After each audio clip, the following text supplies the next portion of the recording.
Fala pessoal, sejam bem-vindos de volta ao canal Abre Chaves, eu sou o Pedro e vamos retomar a série Imortal C++. Tirei o óculos aqui para não ficar uma bolinha branca no olho. Vocês estão vendo que o cenário está um pouco diferente, tem uma iluminação e é isso. Nesse vídeo vamos falar de variáveis. Bora lá!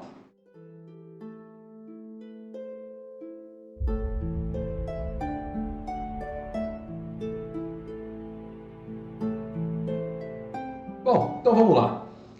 O que são variáveis? Quando nós falamos de programas, software, algoritmos, no fundo estamos falando de memória.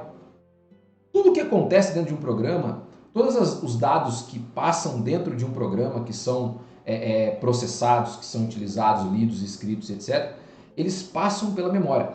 Só é possível existir um programa se existir a memória. Porque, para falar um pouquinho sobre esse assunto, é legal porque precisamos entender um pedacinho de sistemas operacionais e um pedacinho de como uma memória funciona.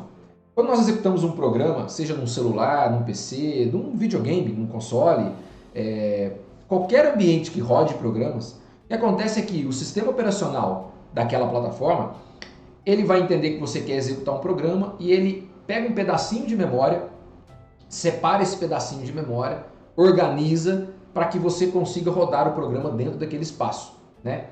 E aí tem uma forma correta de organizar e tudo mais. Nós podemos falar disso num vídeo futuro, mas sem muitos detalhes.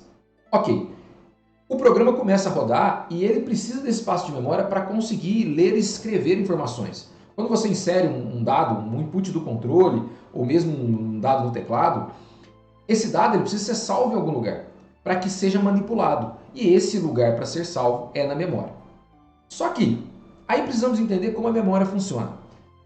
E tem um exemplo muito legal que eu gosto de utilizar, é que uma memória é como se fosse uma rua, uma cidade de uma única rua, onde as casas estivessem dispostas do início ao fim dessa rua. E cada casa, assim como no nosso mundo, possui um endereço. Só que os endereços nesse mundo, nessa cidade de uma rua só, eles são escritos em uma outra base, uma base hexadecimal. Então começa com 0000 e vai até FFFF, certo? Beleza. Em cada casa eu consigo guardar uma quantidade específica de memória. E aí depende do seu do tipo de memória, do seu processador e tudo mais, mas normalmente são 32 bits ou 64 bits. Beleza. Para conseguir escrever e ler nessa memória, é importante que eu consiga, como são seres humanos que escrevem código, que escrevem programas, é importante que você utilize uma forma que seja humanamente legível.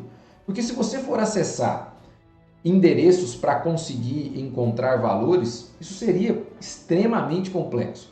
Então, variáveis é uma forma de você nomear dados. Simplesmente assim. Então, eu consigo colocar nomes em endereços de memória que contêm alguns valores.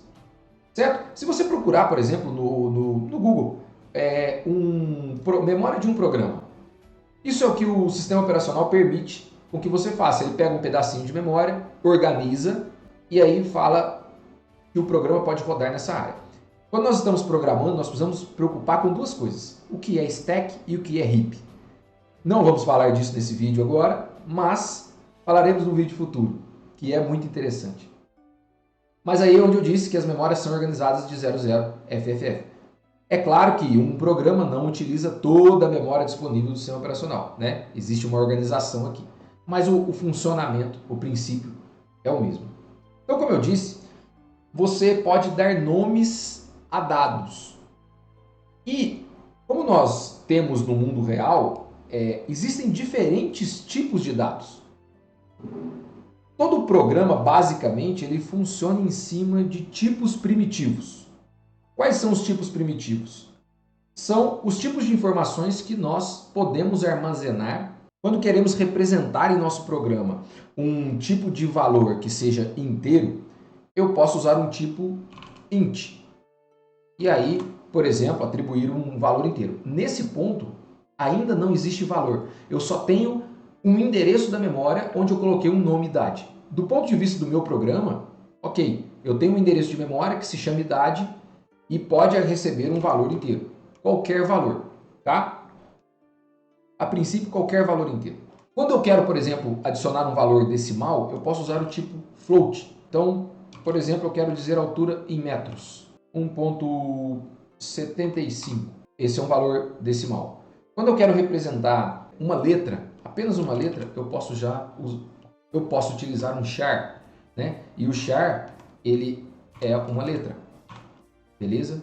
Nós vamos entender em algum momento que um char é um int no fim das contas. E por fim nós temos um tipo de variável que significa se é verdadeiro ou falso para relações lógicas. Esse tipo chama bool, ou um valor booleano. E aqui nós podemos atribuir a ele true or false. Certo? Bom, isso aqui não faz muito sentido, mas é apenas para mostrar para vocês o tipo de valor. Tá? Uma outra preocupação que temos com variáveis é o quanto de espaço elas ocupam em memória. Normalmente o inteiro ocupa 4 bytes. Um float também ocupa 4 bytes.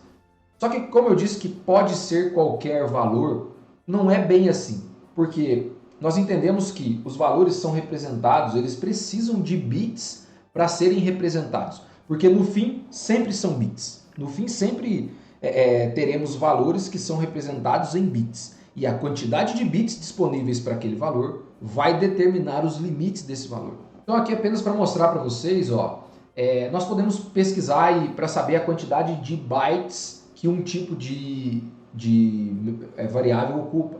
O inteiro, normalmente por padrão é 4, mas você pode ter um tipo short, que são 2 bytes. O float, como eu disse, 4. Se você quer números maiores, você tem 8 bytes.